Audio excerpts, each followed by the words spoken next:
Olá, caríssimos irmãos e irmãs, sejam bem-vindos a mais um áudio da Liturgia da Palavra deste sábado, dia 4 de dezembro de 2021. Estamos na primeira semana do Advento, então, segundo as leituras da semana, à espera do Senhor Jesus, né? Nosso Senhor e Salvador. Nesse dia 4, nós lembramos de Santa Bárbara, né? Então, há quem tem devotos de Santa Bárbara, né? Apesar que aqui está dizendo também São João Damasceno, no aplicativo da Canção Nova. Então são vários santos durante os dias, gente, certo? Graças a Deus, cada dia do ano, nós lembramos de muitos santos regionais. Eu acompanho, inclusive, um perfil no Instagram, que acho que é do México ou lá dos Estados Unidos, em que existe também santos, eu vi pelo menos uma santa indígena norte-americana, convertida. Isso é muito bacana, né? Então, a parte regional tem santos no Japão, na China, na Coreia, né? Graças a Deus, alguns são celebrados dentro do calendário romano, né? Da parte ali de Roma, mas nós também podemos ter os nossos santos, né? Que nem aqui no Brasil, Santa Dulce dos Pobres, né? Genuinamente primeira santa, nascida, criada e que faleceu em território brasileiro, fez um trabalho no território brasileiro.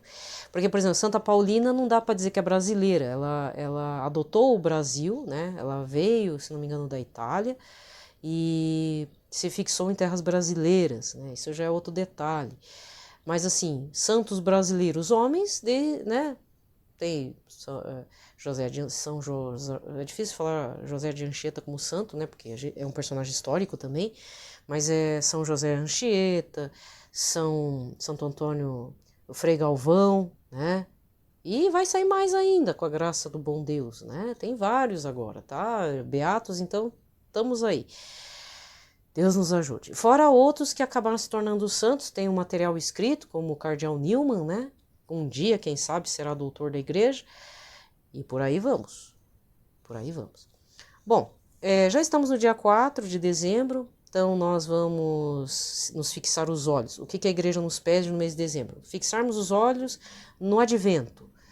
O Senhor que vem, há de vir, né? Na Nossa Senhora do Ó, ou da expectativa, Nossa Senhora da expectação, com X mesmo, expectação. Então, de repente, você mora numa região lá de Minas ou do Rio de Janeiro, do estado do Rio de Janeiro, tá lá, capelinha de Nossa Senhora do Ó. Ó. Mas por que é Ó, né? É Ó de expectação, de ter as antífonas Ó, né? Então, pela Paulus existe lá Nossa Senhora do Ó. Não, o livro chama-se Antífonas Ó. Então, a partir do dia 18... Eu sei que a segunda semana do mês de dezembro tem umas meditações das antífonas Ó. É uma publicação da Paulus. Às vezes tem uns saldões assim que eu compro, que vale a pena. Então eu sempre faço essa propaganda do livro, né? É a parte de meditação. Mas a CNBB pede que estejamos pensando no mês de dezembro todo na parte do advento, a vinda do Senhor Jesus. Principalmente no seu nascimento. O Senhor Jesus nasce para salvar o mundo. Então, devemos ter aquele coração aberto como os reis magos adoraram o Senhor Jesus.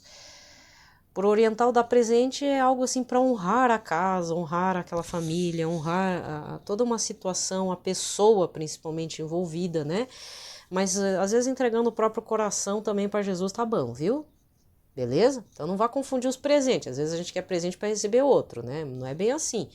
De qualquer forma, eu acredito que os reis magos, devido a essa adoração, tenham recebido a salvação também. Ninguém falou nada, mas aqui, pela minha parca visão meditativa, penso eu que o fato deles terem chegado até o rei, né, o doidão lá que matou as criancinhas depois, os primeiros mártires, né, pô, ninguém tem paz nessa terra. O Senhor Jesus nasce e aí quem sofre são outras criancinhas, outras mães, outras famílias, não é isso? O massacre dos inocentes. Eles chegam de boa vontade, o rei nasceu. Porque para eles o rei e Deus tem que pensar assim, são que eles eram? Astrólogos, astrônomos, estudiosos das estrelas, pagãos, idólatras, acreditavam em outros deuses, ou até nem acreditavam, não sei, mas eram vindos do Oriente, mais lá longe do Oriente, né, de outras partes do Oriente, que se encontram. Só que eles sabem que está para chegar um grande rei. Mas quando fala em grande rei, a primeira coisa que a gente pensa é que é o rei tipo Dom Pedro I, do II, a rainha Elizabeth, que é aquela parte secular, aquela parte de governar os homens. Sim, tem esse detalhe. Mas como eu já expliquei em algumas partes aí, em alguns áudios, na parte de história aí, no período antigo, então na parte de Jesus ainda, mesmo quando Jesus morre nas mãos lá de Pôncio Pilatos, o imperador romano, ele tem essa característica dos reis orientais, que eles são o quê? É o rei na terra e eu sou um Deus perante os olhos dos meus deuses, ou dos deuses que eu acredito, ou da religião formal do império, no caso romano. Isso também vale para as civilizações ali daquela época, civilizações antigas, né? Lá que é a antiga Mesopotâmia, ali na Índia. Quem governa o poder, porque existe algo de sobrenatural no carinha que está sentado no trono, não adianta. Isso até nos gregos, lá em Esparta, cidade-estado espartana, né? Cidade-estado espartano, o carinha que está sentado lá no troninho lá, é o cara que rege os cultos para os deuses e rege o governo militar, político, econômico. Eu mando, desmando e mando também no céu e na terra. Na cabeça dele, coitado, né? E na cabeça do povinho também. Mas isso em vários reinos, cidades-estados e tudo, é normal pensar que o governante tem uma ligação direta com o divino. Mas não importa qual divino, se é o divino do capeta ou o divino do Deus Todo-Poderoso. Mas como diz no Antigo Testamento, todo poder emana do Senhor Todo-Poderoso. Por isso que os políticos serão julgados, né? Porque detêm o poder. E o poder vem do Todo-Poderoso, segundo o Antigo Testamento. Mas se você observa a história antiga, você se depara um pouco lá com a história dos babilônicos, a história dos egípcios, faraó, não tem? Então, pega lá o faraó de todos os tempos, ele só perde o valor de divindade no período lá quando é dominado pelos romanos. Aí ele perde. Aí tem um cara que finge ser o faraó, né? Mas só para coletar os impostos para o imperador. Porque aí quem que domina? O César Augusto, que é um título, não é um nome. César Augusto, imperador divino. César, imperador, Augusto, divino. Então, ele que é o cara que detém o céu e a terra, teoricamente. E uma das situações que existe até hoje, que agora que deve estar sendo quebrada essa tradição, é no Japão. No Japão, eu já falei, o imperador, o atual não, porque foi recém colocado lá, né? O pai dele. Aliás, é a dinastia mais longa, está na mesma família há milênios. Não se chega para apertar a mão, não se olha nos olhos de nenhum membro da família imperial, tem que baixar os olhos. Você sabe, tem todo um negócio. O japonês já não se toca, né? Não é que não se toca de não ter noção, não há o toque, aperto de mão. Então, quando acontece do imperador sair do seu país para fazer uma visita, que não é mais o caso do rapaz ali que está no poder, agora provavelmente é o sobrinho dele ou alguém da família imperial que possa vir, mas todos os membros da família imperial, ninguém toca nem na roupa e não se olha nos olhos. Por quê? Porque tem um caráter divino. Eles têm um respeito. Para eles é o Kami-sama, né? Ele é um deus, um tipo de um deus. Ai, da família imperial. Então, o pessoal mais antigo aqui das colônias japonesas, então tinha a imagem da família imperial. Quando o que agora é imperador, na época era o príncipe, veio fazer as comemorações do centenário da imigração japonesa no Brasil, que se concentrou no estado do Paraná, que é onde tem maior concentração mesmo, né, de descendentes, e foi uma questão política na época também.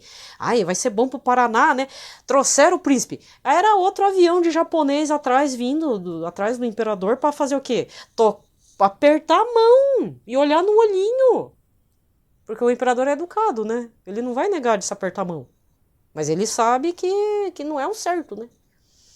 Aí só para finalizar isso, né? Mas eu quero deixar claro esse pitaco do dia dos reis magos, né? Por que os reis magos vieram adorar Jesus? Que para ele é o rei, tanto na terra, no céu, né? Tem um lado místico, porque o cara que senta no troninho ali, no grande trono, tem um caráter místico. Não tem um poder assim, não é que nem a república, o poder emana do povo, essa coisa. Não, isso daí é ideais da Revolução Francesa, que eu já falei ontem, né? Entende? Então, isso daí é coisa recente. Isso é coisa recente. Por mais que venha as bases lá da democracia grega de Atenas, do povo. Mas quem que era o povo? O povo era o povo cheio da grana. Né? A democracia grega clássica, quem que era o povo? O povo eram os poderosos. E já não é o mesmo contexto, não é a mesma situação de hoje. Que nós ainda, mesmo pobre passando fome, a gente pode ir lá, né, tentar escolher alguém. No caso do imperador, então eu volto aqui, o imperador, o que é o imperador agora? Tá? Mudou o imperador.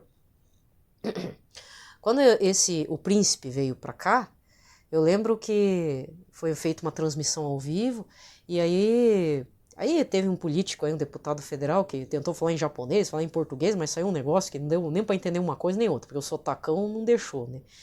Aí tava o governador, e eu lembro que ele era jovem, né? Foi nos anos 2000, ele chegou perto de um senhorzinho curvadinho, assim, um velhinho, né, japonês, lá, foi apertar a mão, mas o homem fez umas reverências, acho que umas 10 vezes, porque nem ele acreditou que estava apertando a mão do príncipe. Mas o velhinho só faltou cair para trás, né, mas o príncipe, todo sorridente, chegou lá, não, centenário, 100 anos de imigração japonesa. Foi muito engraçado, transmitido, né, pro estado, foi muito bacana. Não foi aqui em Curitiba, porque Curitiba não é o polo, né, lá na região do norte, pioneiro do Paraná. Então, aí abriu museu, abriu isso, teve bastante coisa. Foi muito bacana, muito legal. Certo? Então isso eu fechei o assunto. A fofoca, né? Mas olha, eu não tenho como não esquecer. Eu ainda falei, meu Deus, o velhinho vai se quebrar inteiro na coluna ali. Nem ele acreditava que apertou a mão. Mas é assim mesmo. Quando um membro da família imperial vem do Japão pra cá, é um séquito de gente do Japão só pra poder ver ele pertinho, tirar foto, fazer selfie, apertar a mão, né? Oh, que coisa, né? Enfim. Mas como eu falei para vocês, então, voltando para os Reis Magos, a gente tem que, quando a gente vai fazer as leituras, um pouquinho de referência histórica é importante para entendermos que a importância dos Reis Magos não é uma coisa aleatória. Quando eles procuram o rei e provocam o rei Herodes, o assassino das criancinhas, e que ia matar Jesus e tal, e já, né? Enfim, inimigo de Cristo, o primeiro inimigo de Cristo mortal, né? É o rei Herodes, em que os reis magos chegaram lá. Eles chegaram de coração aberto e perguntaram onde o rei nasceu. Porque, segundo os escritos, existe uma indicação astronômica, né? Uma estrela indicou. Esquece, o astrólogo é porque provavelmente detinha assim, porque como são coisas do céu, também tem aquela questão mística mesmo, aquela visão meio, aquelas visões, aquelas ideias mesmo, que mistura as divindades, os seres sobrenaturais, os eventos sobrenaturais, mas ali deu realmente uma conjunção de talvez 2 estrelas, ou o que foi que potencializou o brilho de uma, para indicar onde o Senhor Jesus nasceu. Houve um evento astronômico, provavelmente, um cometa, uma estrela, de repente Vênus, bom, lá não é Vênus, né, deve ser outro, aqui no sul que é Vênus, que aparece mais. E essa questão de dizer que o rei nasceu, porque para eles o rei é uma divindade. Para os tempos antigos, desde o período do nascimento de Cristo até posteriormente, por isso que eu estou falando que o imperador romano detém ele se apropria da questão do reinado, da parte secular, mas também do reinado como Deus na terra. Não, eu mando nos deuses, não fala lá o faraó que eu sou o amado de Pitá, que eu sou o amado de não sei das quantas lá, da divindade lá, de Osíris, sei lá, o escambau. Para o quê? Para dar base, embasamento do seu poder real.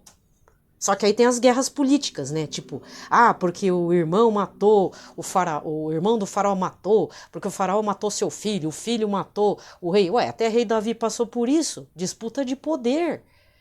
Dane-se que ele é meu pai, dane-se que ele é meu filho. Se até o rei Davi passou por isso. Só que ali, logicamente, os reis da Judéia, os reis daquela região sabem que acima deles é Deus. Eles não têm um lado de divindade. Porque observa nas leituras do Antigo Testamento. No Antigo Testamento não tem um rei. Como é que é o caso? O Naamã. Naamã vai atrás, ele descobre que o Deus da sua serva, o Todo-Poderoso, sem rosto, sem nome, poderia curar da lepra branca, da lepra que ele possuía, um grande general sírio. Aí o que ele faz? Primeira coisa, ele vai direto no rei, porque para ele, quem que pode curar ele? Ué, quem que detém o poder do céu e da terra? É o carinha que domina a região ali da Judéia. Aí ele chega aqui que o rei daquela região lá, eu falo rei da Judéia para você entender que é o rei dos judeus lá, o rei dos hebreus. Aí o que o rei faz? Rasga as vestes. Meu Deus, mas ele tá achando que eu sou o próprio Deus Todo-Poderoso. Aí quando o general persa explica a situação, aí o rei cai em si. Não, então faz o seguinte, procure o profeta Eliseu, ele vai te indicar o que fazer. Beleza. Aí o Naamã vai com todos os presentes lá, né, porque o oriental gosta da presente caro. Aí chega lá, tapada na cara, né, Eliseu fala um negócio, manda tomar banho, coitada, manda o cara tomar banho. Aí... tô brabo. Aí o servo do Naamã, não, meu senhor, o que tem? O senhor se banhar ali. Toma um banhinho ali no Rio Jordão. Entende? Eu tô tentando contextualizar, porque qual que foi vamos voltar pro começo. O que eu quero falar? Será que nós temos a postura dos Reis Magos nesse Natal? Da gente fazer uma adoração que presta, desculpa falar, uma adoração que presta para o Senhor Jesus, seja ele menino, seja ele no Santíssimo Sacramento, seja o Jesus crucificado, da forma como foram os Reis Magos, porque tudo começou... Por que eu comecei a falar tudo isso? Porque na minha concepção eu tenho certeza que eles foram salvos, as almas foram salvas. Eles foram os primeiros adoradores do menino Jesus, lógico que depois de Nossa Senhora e Senhor José, São José, né? Não é Senhor José, o São José, né? Mas são fora da família de Cristo. Estranhos vieram. Os camponeses também foram chamados por um anjo. Olha só. Então, além dos Reis Magos, os camponeses fizeram adoração. Mas o que impressiona nos Reis Magos é que eles eram provavelmente idólatras, pagãos, lidavam com a astronomia, com as coisas místicas da vida, por isso que são chamados de astrólogos. Mas eu estou dizendo o seguinte, por que chamaram ele de rei já? Porque, para eles, na concepção de todo aquele povaréu que estava dominando o mundo conhecido, não estou falando dos aborígenes da Austrália, dos indígenas brasileiros e norte-americanos, estou falando ali do mundo conhecido, que é aquele ali, tá? Da Bíblia e da parte do Mediterrâneo. O poder do rei, do cara que senta no trono, também é o poder espiritual de uma população, dele mesmo. Então ele acreditava que era o Deus também, era um Deus... Aí um Deus qualquer, né? Um Deus de barro e pá e coisa, entendeu? Então eu gostaria de hoje, então nesse ano de 2021, dizer isso. Que tem essa questão histórica para a gente fazer a contextualização e que no fundo os Reis Magos não estavam tão errados, né? Porque Jesus é rei mesmo. Ele vai reinar em tudo e sobre todos. Certo? Mas é só para você entender por que essa questão do rei. Não é que ele ia ser como um rei estilo rei Davi. Aliás, para os judeus sempre foi claro essa separação. O rei, eles pediram um rei, começou com Saul. Deus não queria dar um rei, mas o povo quer, tá beleza, vou pôr um rei aqui. Mas quem que está acima do rei? Deus Todo-Poderoso. E aí que dá aquela confusão de Naamã. Naamã já chega de cara no rei, porque para ele o rei que está ali sentado no trono pode ter o poder de me abençoar, de me amaldiçoar e de coisa e tal. Porque ele também, para a cabeça do sírio, ele detém o poder espiritual. Tanto é que depois ele pede para Eliseu, eu vou adorar o seu Deus, vou levar a terra daqui, vou adorar, mas só tem um dia do ano que eu vou ter que ir com o meu senhor, o rei lá da Pérsia, lá, fazer os cultos para a divindade lá. Não tem como escapar disso. E Eliseu fala o quê? Olha que como Deus é misericordioso, né? Na voz de Eliseu. Faça o que achar melhor. Porque Deus sabe. Gente, Deus Todo-Poderoso curou Naamã. E ainda Eliseu mandou tomar banho, ele não quis, se não fosse os servos bons esse, né? Não tem problema, vamos tomar um banhinho ali, vamos se banhar, vai que dá certo. Ai, que bom, né? Deu mesmo. Não sei por que eu falei isso. Aliás, também nunca tinha me passado essa situação, mas esses tempos, por causa da novela aí do Gênesis que está sendo reprisada, tem uma batalha. Agora tá bem nessa parte do Terá mesmo, que é o pai de Abraão. Essa foi a melhor parte da novela. Olha, eu não sei quantas pessoas escreveram essa novela, mas essa parte da novela eu achei bacana, porque ali existe uma imposição de deuses, é uma luta, uma guerra mesmo, político e espiritual, mas mais político, de chutar a divindade anterior e colocar a do que está dominando agora. Não sei se vai ser mostrado isso na reprise, mas foi a coisa mais impactante de toda a novela do Gênesis. Que depois eu pensei, é verdade, isso tem uma razão. Lidar com a parte espiritual é também um posicionamento político. E aí eu vou usar um termo que é muito comum aí para esses reality shows, né? Graças a Deus está terminando um aí. E o possível vencedor, apesar de levar uma vida de pecado muito grave, o rapaz rezou, canta música de louvor. Eu não sei se ele é católico, o que ele é, mas deve ser a avó dele, né? Que deve rezar bastante. Mas existe um termo lá dentro que chama sabonetar, né? Então, será que a gente é católico saboneteiro? O que é o católico saboneteiro? É o cara em cima do muro. Católico planta. Não faz nada, né? Dois termos de reality, planta e saboneteiro. Saboneteiro, se você um dia ouvir, vem dessas dos reality, sabonetando. Não se define, não fica de um grupo nem outro. Não faz alianças e parcerias que podem levar para a final. É isso que é o termo. E tem muita gente sabonetando aí, sabe? Então, o que Jesus nos pede é que ele não fique sabonetando. Ou a gente é dele ou a gente não é, né? Ele é Deus, nosso Senhor Salvador, ele é o rei mesmo, tanto no céu quanto na terra. Por outro lado, ele tem aquele momento com Pilatos e Herodes, né, que ele gera essa ambiguidade, essa contradição. Mas você é rei mesmo? Aí ele fala, se Jesus fala, se o meu reino fosse desse mundo, você acha que o séquito de anjos não viria aqui me defender? Mas ali havia um plano maior, né? Mas para quem gosta de história, né? Também não vou desperdiçar meu conhecimento, tem que acoplar aqui dentro da parte do Pitaco, que a gente não pode esquecer isso. Naquele período, naquele contexto histórico, os reis... Por que não tem rainhas? Existiam as rainhas, mas era concubinas, a esposa real, aquela coisa arada. Não detinham poder. Era o homem. E aí, eles eram a pessoa de poder para mandar e desmandar nas pessoas, mas vinha aquele lado aquela aura sobrenatural de que também mandava nos deuses. Então, participava dos cultos, eu sou o filho de não sei o quê, eu sou o escolhido de sei lá qual divindade, entendeu?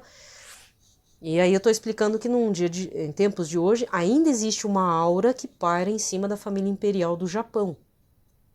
Aliás, até o Ayrton Senna lá é considerado um deus, né? O Zico, que levou o futebol, também é considerado um deus é o deus do futebol para eles.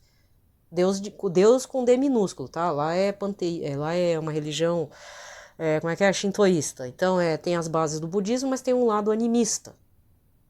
Dão poder para os animais e tal. Então, meio idólatra, meio politeísta o negócio lá.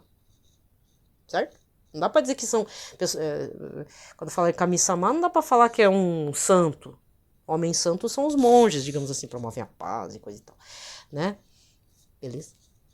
Então tá, gente. Então vamos partir pra liturgia. Já falei bastante, tomei o tempico de vocês, né? Então vamos lá. Pelo sinal da Santa Cruz, livrai-nos Deus Nosso Senhor de todos os nossos inimigos, em nome do Pai, do Filho e do Espírito Santo. Amém. Lembrai-vos, ó Puríssimo Esposo de Maria Virgem, ó meu doce protetor São José, que jamais se ouviu dizer que alguém tivesse invocado vossa proteção, implorado vosso socorro e não fosse por vós consolado. E com esta confiança venho à vossa presença e a vós fervorosamente me recomendo.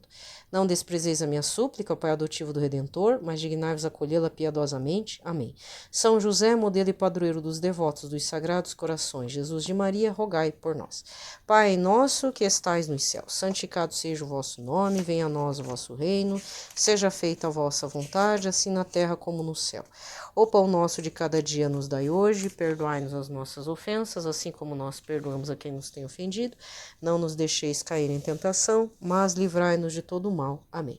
Ave Maria, cheia de graça, o Senhor é convosco, bendita sois vós entre as mulheres, e bendito é o fruto do vosso ventre, Jesus. Santa Maria, Mãe de Deus, rogai por nós, pecadores, agora e na hora de nossa morte. Amém. Glória ao Pai, ao Filho e ao Espírito Santo, como era no princípio, agora e sempre. Amém. A primeira leitura deste sábado está em Isaías 30, versículos 19 a 21 e do 23 ao 26. Assim fala o Senhor, o Santo de Israel. Povo de Sião, que habitas em Jerusalém, não terás motivo algum para chorar. Ele se comoverá à voz do seu clamor, logo que te ouvir, ele atenderá. O Senhor, de certo, dará a todos o pão da angústia e a água da aflição. Não se apartará mais de ti o teu mestre. Meus olhos poderão vê-lo e teus ouvidos poderão ouvir a palavra de aviso atrás de ti. O caminho é este para todos, segui por ele, sem desviar-vos à direita ou à esquerda. Ele te dará chuva para a semente que tiveres semeado na terra, e o fruto da terra será abundante e rico. Neste dia o teu rebanho pastará em vastas pastagens.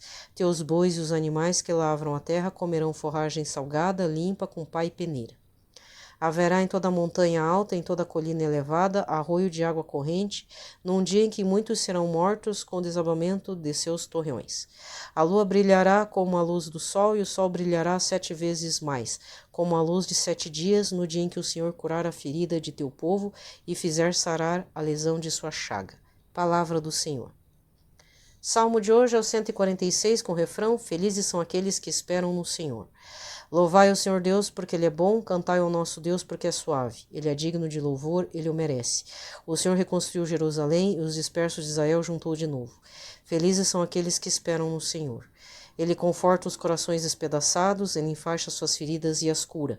Fixa o número de todas as estrelas e chama cada uma por seu nome. Felizes são aqueles que esperam no Senhor. É grande e onipotente o nosso Deus, seu saber não tem medida nem limites. O Senhor Deus é o amparo dos humildes, mas dobra até o chão os que são ímpios. Felizes são aqueles que esperam no Senhor. Evangelho de hoje, Mateus 9, versículos 35, depois para o capítulo 10, versículos 1 e do 6 ao 8.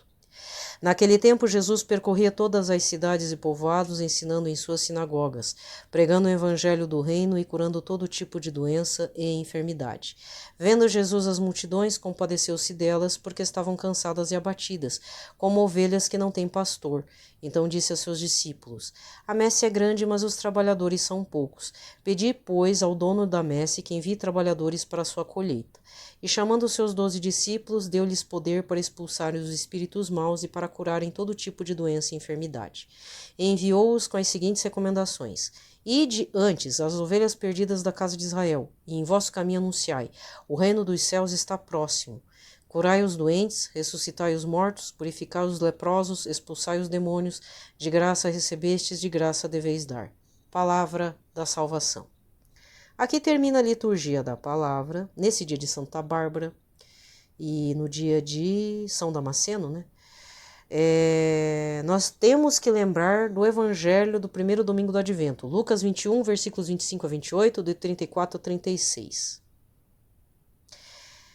Muito bem, eu falei do tema, né, de oração, de meditação, é sobre o Advento. Aí eu me perdi, né? Mas eu não posso esquecer do tema de oração da Rede Mundial de Oração do Papa, que o Papa pede para rezarmos, sobre o tema dos catequistas. Então, rezar pelos nossos catequistas, pelos que já foram nossos catequistas, né? E também dos catequistas atuais, né? Tem padres fazendo sua catequese, estudo da catequese, isso é muito bacana, certo? Mas é algo que eu não vejo com muita frequência, mesmo leigos também. Que nem eu já citei 3 aqui que eu gosto bastante, com a questão da catequese deles. O professor Felipe Aquino tem um programa na Canção Nova, Escola da Fé, se não me engano, né? Faz propaganda dos livros lá também da Cleófas, por favor, compre lá os livros dele. Maravilhosos, sim. Quem mais faz catequese é o senhor Pedro Regis, do canal Apelos Urgentes. Tá triste, hein? Aí, tá triste as mensagens aí.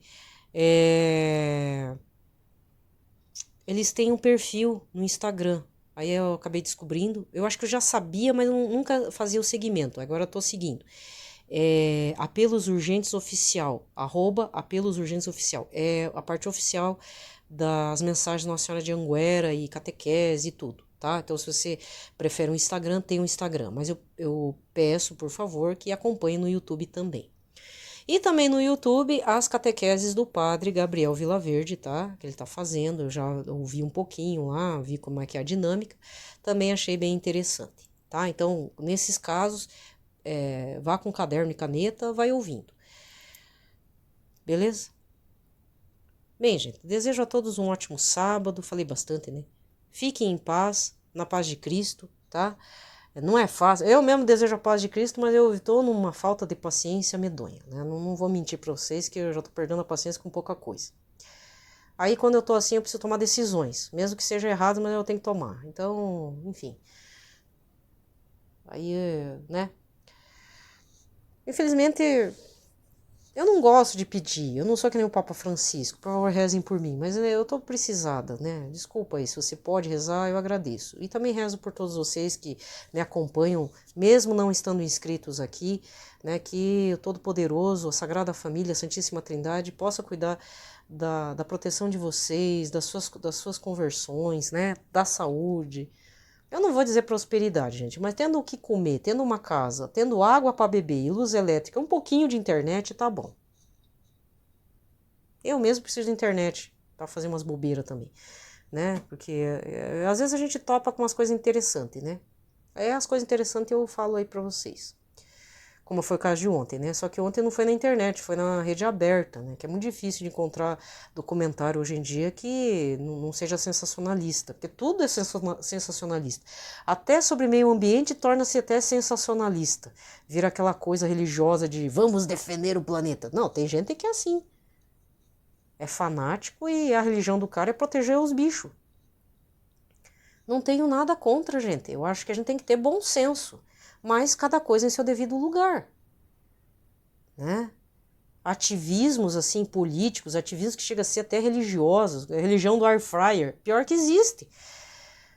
Quando eu falo existe, não é que o cara acende uma vela pro air fryer, mas tudo é em torno do objeto que frita as batatinhas fritas.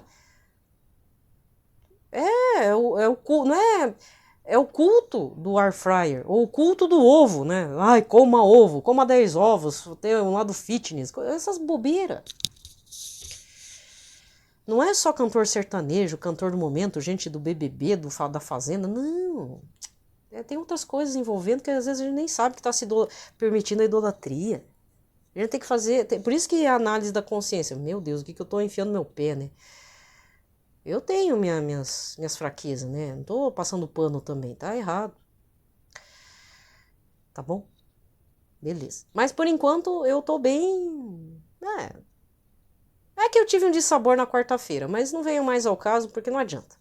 Não adianta, né? Eu vou ter que recalcular minha rota, né? Não é sair da igreja, não é isso. Mas tem que recalcular algumas ações aí também, né? E tudo, acho que não adianta bater a porta num lugar que nunca vai abrir, né? Então tem coisas que a gente precisa pensar melhor na coisa.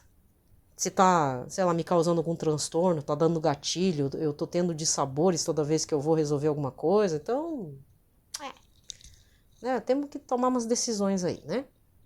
Tá bom? Olha, um ótimo começo de dezembro para todos, tá? Paz e bem.